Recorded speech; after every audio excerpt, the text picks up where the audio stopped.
మీ business ఏదైనా మీ ఊర్లో promotion చేయాలంటే అది సుమన్ టీవీతోనే సాధ్యం. ఇప్పుడే సంప్రదించండి. నిన్న ఎన్నికల్లో పెద్ద ఎత్తున విచ్చేసి వైఎస్ఆర్సీపీకి మద్దతుగా పనిచేసిన కార్యకర్తలకు, నాయకులకు, అలాగే అశేషంగా నిన్న ఓటర్లందరూ కూడా తరలి రావటం, వైఎస్ఆర్ కాంగ్రెస్ పార్టీకి మద్దతుగా తెలియజేసిన ప్రతి ఒక్కరికి కూడా పేరు పేరున ధన్యవాదాలు. అలాగే సహకరించిన మీడియాకు కూడా పేరు మీద ధన్యవాదాలు.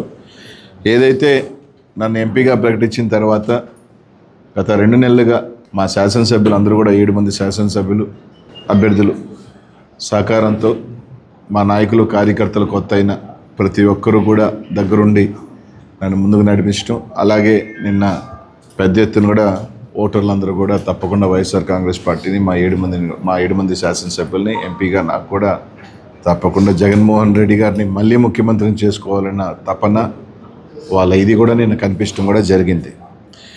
నిన్న 7 నియోజకవర్గాల్లో మీరు చూస్తే ఎప్పుడూ లేని విధంగా, అంటే ఎప్పుడో ఒక 15-20 సంవత్సరాల క్రితం జరిగిన వాతావరణం దాదాపు గత 10 సంవత్సరాలుగా మీరు తీసుకుంటే పల్నాడులో లేని వాతావరణం నిన్న చూడటం కూడా జరిగింది. నిన్న ఏదైతే ఏకపక్షంగా వైఎస్ఆర్ కాంగ్రెస్ పార్టీకి ప్రజలు మద్దతు తెలియజేస్తూ ఉన్నారు, మా శాసనసభ్యులు గెలుస్తూ ఉన్నారు నాకు సంకేతం వెళ్ళిన తర్వాత నిజంగా పోలీస్ని ప్రత్యేకంగా చెప్పుకోవాలి. మాచర్ల దగ్గర నుంచి తీసుకుంటే మాచర్ల నియోజకవర్గంలో మీరు చూస్తుంటే కరెక్ట్గా ఒక 3 రోజుల క్రితం సిఎల్ని, ఎస్ఎల్ని మార్చుకోవటం కూడా జరిగింది. మార్చుకున్న దగ్గర నుంచి నిన్న మీరు చూడండి, ప్రతి నియోజకవర్గంలో పోలింగ్ దాకా, పోలింగ్ తర్వాత తెలుగుదేశం చేసిన అరాచకం అందరూ కూడా చూశారు. మాచర్ల నియోజకవర్గాలు అయితే దాదాపు ఎస్పీ గారు, ఐజీ స్థాయి ఒక అధికారి పూర్తిగా మాచర్ల నియోజకవర్గంలోనే. మా ఎస్పీ గారు మాచర్లకి ఎస్పీగా ఉన్నారా లేకపోతే పల్నాడుకి ఎస్పీగా ఉన్నారా అర్థం కాని పరిస్థితి.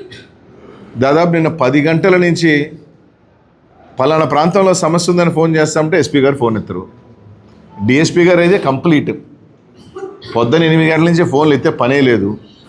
కలెక్టర్ గారు అప్పుడప్పుడు ఫోన్లు ఎత్తడం, అరాగురా స్పందించడం జరిగింది. ఈరోజు బాగా మీరు గమనిస్తే ఏదైతే తెలుగుదేశం పార్టీ గట్టిగా ఉన్న ప్రాంతాలలో అంతా అసలు పోలీసే లేదు. 3000 ఓట్లు ఉన్న దగ్గర ఒక్క police, single men. YSR Congress party గట్టిగా ఉన్న దగ్గరలా తీసుకుంటే ఒక బెటాలియన్ ఓట్లు వేయనీయకుండా తెలుగుదేశం పార్టీ వాళ్ళు రచ్చ చేస్తూ ఉంటే చెదరగొట్టే ప్రయత్నం. అక్కడ మాత్రం యథేచ్ఛగా మీరు ఓట్లు వేసుకోండి, ఫోన్ చేసి చెప్తే సార్ పంపిస్తాం సార్, మెన్ లేదు. చీమలమర్రి, గుండ్లపల్లి, కుంకలగుంట మహిళల్ని పల్నాడులో, నేను పల్నాడుకు వచ్చేటప్పుడు లేదా పల్నాడు ఏదంటే పల్నాడులో పౌరుషం అంటారు. ఆడవాళ్ళని కొట్టేవాడు వాడు మగవాడు, వాడు పౌరుషవంతుడా. ఇళ్ళల్లో లేని మనిషి, మగవాళ్ళు లేనప్పుడు ఇళ్ళలోకి వెళ్ళి ఇళ్ళ ధ్వంసం చేసి ఆడవాళ్ళ మీద ఒక ప్రతాపం చూపిస్తాను. అంటే ఇది ఇక్కడ తెలుగుదేశం పార్టీ నాయకుల కన్నా కూడా పైన నుంచి, ఎందుకంటే ఇది ఒక నియోజకవర్గంలో జరుగుతుందంటే స్థానికంగా అనుకోవచ్చు. 7 నియోజకవర్గాల్లో ఒకే స్టైల్ ఆఫ్ ఫంక్షనింగ్ జరుగుతుంది. 7 నియోజకవర్గాల్లో మీరు తీసుకున్న పెదకూరుపాడు ఇదే పరిస్థితి, గురజాల ఇదే పరిస్థితి, మాచర్ల ఇదే పరిస్థితి. నిన్న చిలకలూరుపేటలో కావూరు చూడండి, ఎస్సీ కాలనీలో ఒక బూత్ ఉంటే దానికి సంబంధం లేని పక్క గ్రామంలో వచ్చి తీసుకొచ్చి ఆ బూత్లోకి వచ్చి, ఆ బూత్లో కదా గొడవ, కర్రలు తీసుకొని వచ్చి వాళ్ళని కొట్టే ప్రయత్నం ఎస్సీ కాలనీ కావూరులో. సత్యనపల్లి అంటే ఇంత అరాచకం. మీకు నిజంగా గెలుస్తారనే ధైర్యం ఉంటే ఈ అవసరం లేదు కదా. మీరు గెలుస్తారన్న ఒక భరోసా ఉంటే ఇవన్నీ అవసరం లేదు కదా. అంటే బీసీలు, ఎస్సీలు ఓట్లు వేయకూడదా? అంటే బీసీలు, ఎస్సీలు ఓట్లు వేయకూడదా అని అడుగుతా ఉన్నా. ఓట్లు వేస్తే కాలనీల మీద పెరగొడతారా? నిన్న ముట్టుకూరుకు సంబంధించి మాచల్లో పొద్దునే ఎమ్మెల్యే అభ్యర్థులను హౌస్ అరెస్ట్. అసలు ఎమ్మెల్యేలను హౌస్ అరెస్ట్ చేసేది ఏంది? వాళ్ళని మాత్రం యథేచ్ఛగా వదిలేశారు. సత్యనపల్లిలో కన్నా లక్ష్మీనారాయణ గారు తిరుగుతారు, ఇక్కడ అరవింద్ బాబు గారు తిరుగుతారు, అక్కడ బ్రహ్మానంద రెడ్డి తిరుగుతాడు, ఇక్కడ ఎరపతిరాయన తిరుగుతాడు. కానీ వైసీపీకి సంబంధించిన ఎమ్మెల్యేలు మాత్రం హౌస్ అరెస్ట్లో ఉండి వాళ్ళ పార్టీకి వాళ్ళు పనులు చేసుకుంటారా?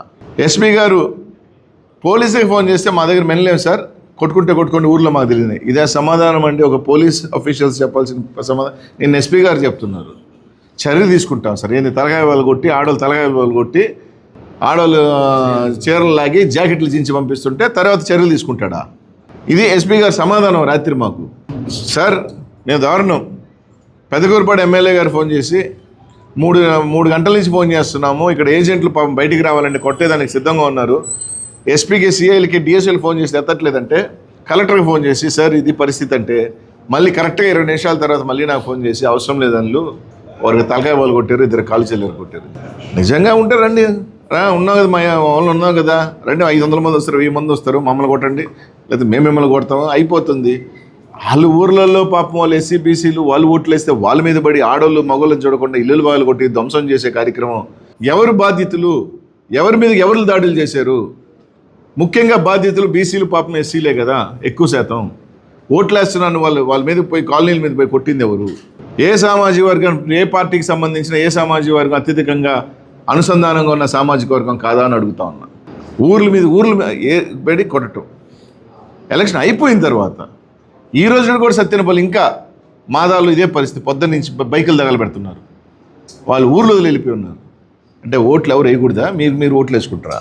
నిజంగా చెప్తాను, దీనికి నిజంగా ఐజీ గారు, ఎస్పీ గారు, మీరు కావాలంటే రిగ్గింగ్ చేయించుకోవాలంటే చేయించుకోండి, ఇబ్బంది లేదు. అంతేగాని జనాల మీద కొట్టమని చెప్పటం, ఆ ధైర్యాన్ని ఇవ్వటం, అంటే ఒక భయభ్రాంతులు చేయటం, మళ్ళీ గతం 25 సంవత్సరాల క్రితం జరిగిన అన్నీ కూడా మళ్ళీ ఈరోజు పల్నాడికి తీసుకురావాలి, మళ్ళీ ఆ భయాన్ని తీసుకురావాలి, ఊరి మీద పడి కొట్టాలనుకోవటం ఇప్పుడేనాయా? జగన్మోహన్ రెడ్డి గారు అందరి ఆశీస్సుల్లో బీసీలకి ఏదో అట్టా, ఎస్సీలకి ఏదో అట్టా లేస్తున్నారు అంటే దాన్ని మళ్ళీ అణిచేయాలా అన్న ఆలోచన చేసే కార్యక్రమం నిన్న జరిగింది. రాత్రి 11 నిజంగా నర్సరావుపేట అందరూ చూశారు. ఎమ్మెల్యే ఇంటి మీదకే వచ్చి దాడి చేశారు. అదే ఎమ్మెల్యే గారు ఎస్పీ గారికి ఊళ్ళ మీద పడుతుంటే కనిపించలా. ఎమ్మెల్యే గారు మళ్ళీ రిపీటెడ్గా ఒకసారి రిక్వెస్ట్ చేసిన తర్వాత అందరినీ పంపించిన తర్వాత మళ్ళీ కూడగొడుతున్నారు, తప్పదు ఇక్కడ నాకు పేషెన్స్ ఉన్నారని చెప్పి తీసుకుంటే మాత్రం వచ్చి సార్ జనాలు పంపించమంటాడు.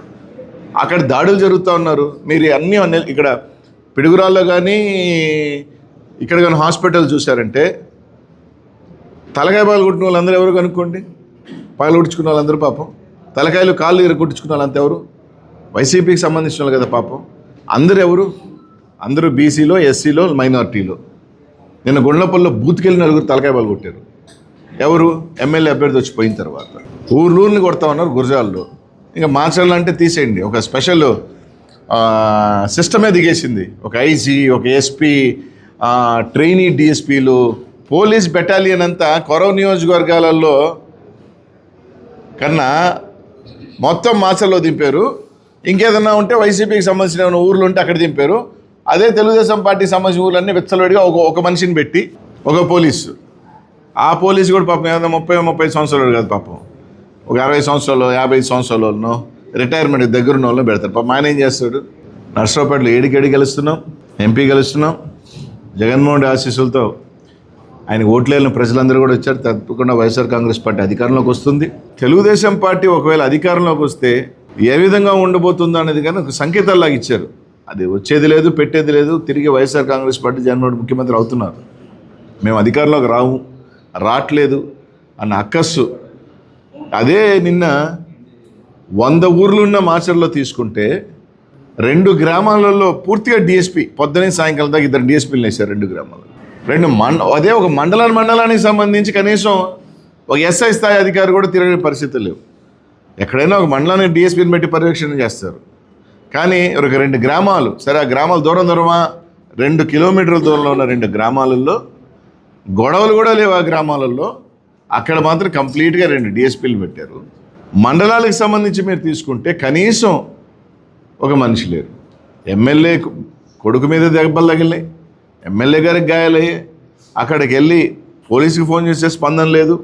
అంటే మాచర్లో కానీ కొన్ని ప్రాంతాలలో అభ్యర్థులు చేశారా ఎలక్షను, పోలీసులు అక్కడ అభ్యర్థులలాగే ఉండింది. ఎస్పీ గారు మాచర్ల చుట్టే కొత్తగణేశంపాడు కానీ కేసినపల్లి కానీ ఒక 10 ఊర్ల మీద ఇల్లు ధ్వంసం చేయటం, మహిళలను చూడకుండా కొట్టారు. పెదకూరుపాడులో 15 గ్రామాలు, సత్తెనపల్లి అయితే ఈవెన్ స్టిల్ ఈరోజు కూడా మాదాలలో ఊర్లో వెళ్ళిపోతే ఊర్లో ఇప్పుడు కూడా పగలగొడుతున్నారు. ఎలక్షన్ కమిషన్ నిష్పక్షపాతంగా న్యూట్రల్గా వ్యవహరించాల్సిన ఎలక్షన్ కమిషన్ ఒక లైన్ దాటి, ఒక పరిధి దాటి ఒక లైన్ తీసుకుందని చెప్తున్నాం. మాకు సపోర్ట్ చేయమని మేము ఎందుకు అడుగుతాం? They should have acted neutral election న్యూట్రల్గా ఉండాల్సిన ఎలక్షన్ కమిషన్ పరిధి దాటి వాళ్ళు ఏది చెప్తే అది చేయించుకొని, వాళ్ళు ఏది చెప్తే అది చేసి, ఏ అధికారులు కావాలో అది చేయించుకోను వాళ్ళకి అండగా సపోర్ట్గా ఉండింది. లేకపోతే ఊర్ల మీద పడి దాడి చేయడం ఏంటండి? ఊర్ల మీద అయిపోయిన తర్వాత స్టిల్ ఇట్ ఇస్ హ్యాపెనింగ్. మాదాలో పోయి చూడండి. ఏదైతే ఒక నిమిషం, ఏదైతే బ్యాలెట్ పగిలినా కూడా రీపోలింగ్ జరపలా. బ్యాలెట్ పెట్టి వైసీపీ ఏజెంట్ లేకుండా పోలీసులు కాపలాగాతో ఓటింగ్ వేయించుకున్నారు. ఎక్కడైనా ఉందా? పోలీసులు కాపలా పెట్టి వైసీపీ ఏజెంట్ లేకుండా మళ్ళీ ఇంకొక బాక్స్ తీసుకొచ్చి పెట్టి మీరు రిగ్ చేసుకోండి అని చెప్పారబ్బా మాచర్లో. నర్సరావుపేట అసెంబ్లీ నియోజకవర్గంలో ఈ యొక్క పోలింగ్లో పాల్గొన్న ప్రజలకి ధన్యవాదాలు తెలుపుతా ఉన్నాం. ముఖ్యంగా మహిళలు పెద్ద ఎత్తున ఈ యొక్క ఓటింగ్లో పాల్గొనటం, అట్లానే వృద్ధులు, కొన్ని చోట్ల సాయంత్రం 10:30-11 గంటల వరకు కూడా పోలింగ్ జరగటం ఎప్పుడు లేదు, గతంలో ఎప్పుడు లేదు, మేము ఎప్పుడు చూడలేదు. గత 2-3 సార్లు మ్యాక్సిమం 7-8 గంటల వరకు పోలింగ్ జరిగేది. ఈసారి 10:30-11 గంటల వరకు కూడా పోలింగ్ జరిగింది. నర్సరావుపేట నియోజకవర్గంలో వైఎస్ఆర్ కాంగ్రెస్ పార్టీ కోసం పనిచేసిన నాయకులకు, కార్యకర్తలకు, అభిమానులకు, శ్రేయోభిలాషులకు, అట్లానే ముఖ్యంగా మా డాక్టర్ల బృందానికి ప్రత్యేకంగా నా హృదయపూర్వక ధన్యవాదాలు తెలుపుకుంటున్నాను. చాలా ప్రతిష్టాత్మకంగా, చాలా కష్టపడి గత 5 సంవత్సరాలు పనిచేసాం. గత 2 నెలల నుంచి ఎంతో కష్టపడి పార్టీ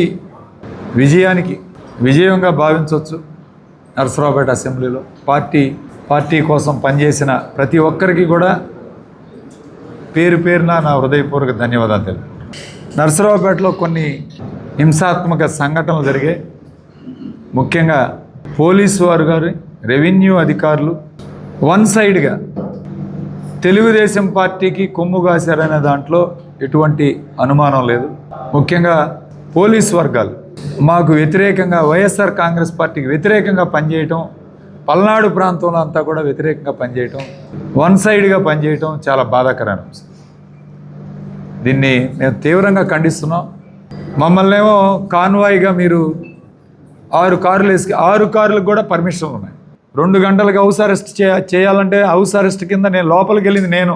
మళ్ళీ వాళ్ళు రిక్వెస్ట్ చేసి మీరు ఎక్కడికి వెళ్ళొద్దు, 15,000-2,000 మంది ఉన్నారు అని చెప్పినా నేను వాళ్ళ మాటిని ఎక్కడా కూడా హింసాత్మక సంఘటనలు ప్రోత్సహించే కార్యక్రమం వద్దు అని మా వాళ్ళందరినీ సమన్వయపరుచుకొని, వాళ్ళందరూ ఎంతో గొడవ చేసినా సరే వాళ్ళందరినీ సమన్వయపరుచుకొని, వాళ్ళందరినీ కూడా రిక్వెస్ట్ చేసుకొని నేను పంపించి వేయటం జరిగింది. అయినా సరే మళ్ళీ మా హాస్పిటల్ మీద దాడి చేయాలని మళ్ళీ వాళ్ళందరూ సిద్ధపడటం ఎంతవరకు సబబు? ఇది ఒకటే గుర్తుపెట్టుకోండి, ఎవ్వరూ ఇక్కడ సహించే పరిస్థితి లేదు. ఎవ్వరూ కూడా హింసాత్మక సంఘటనలు జరగాలని కోరుకోరు. కానీ రెచ్చగొట్టే కార్యక్రమాలు చేస్తే మాత్రం ఎవరు ఊరుకునేది లేదు. దాన్ని ఎవరు సమాధానం ఖచ్చితంగా చెప్పాల్సిన అవసరం ఉంది, చెప్తాం కూడా. కానీ ఇలాంటివి రోజు ప్రోత్సహించే కార్యక్రమం చేస్తే మాత్రం అరవింద్ బాబు గారు మీకు క్లియర్గా చెప్తా ఉన్నాను, మీరు మాత్రం ఇలాంటి సంఘటనలు ప్రోత్సహిస్తే ఊరుకునేది లేదు. భవిష్యత్తులో కూడా మేము ఊరుకోం, ఇది ఖచ్చితంగా చెప్తా ఉన్నాం. కాబట్టి మీరందరూ కూడా సహకరించాలి. అందరం కూడా నర్సరావుపేట ప్రశాంతంగా ఉండాలి. నర్సరావుపేటలో ప్రజలు ఇబ్బంది పడకూడదు. కాబట్టి అందరినీ కూడా సమన్వయపరుచుకొని ముందుకు వెళ్ళే కార్యక్రమం చేస్తున్నాం. అనిల్ అన్న నెల్లూరు నుంచి ఇక్కడికి రావటం మా పార్టీకి అసెట్. ఖచ్చితంగా ఆయన భారీ మెజార్టీతో గెలవబోతున్నాడు. నర్సరావుపేటలో నేను భారీ మెజార్టీతో గెలవబోతున్నాను. మిగిలిన నియోజకవర్గాల్లో కూడా వైఎస్ఆర్ కాంగ్రెస్ పార్టీ 6 నియోజకవర్గాల్లో కూడా గెలుస్తుంది. ఎక్కడ ఈ రాష్ట్రంలో జగన్మోహన్ రెడ్డి గారి ప్రభుత్వం మళ్ళీ ఏర్పడుతుంది. ఇందులో ఎటువంటి సందేహాలు లేవు. ఖచ్చితంగా ఇంకా బాగా పనిచేస్తాం, అభివృద్ధి పదంలో తీసుకెళ్తాం. ఖచ్చితంగా ఈ రాష్ట్రానికి మేలు చేసే కార్యక్రమం చేస్తాం భవిష్యత్తులో అని తెలియజేస్తూ సెలవు తీసుకుంటున్నాం. బీజేపీ ఉందా లేదా అంటే, బీజేపీకి ఇక్కడ పరిస్థితి తెలియకపోవచ్చు. ఈ పోలీస్ కావాలి, నాకు ఐజీ కావాలి, నాకు ఎస్పీ కావాలి అని కూర్చొని తెలుగుదేశం పార్టీకి సంబంధించిన నాయకులు కావచ్చు, లేకపోతే కొంతమంది అఫీషియల్స్ ఉన్నారు కదా.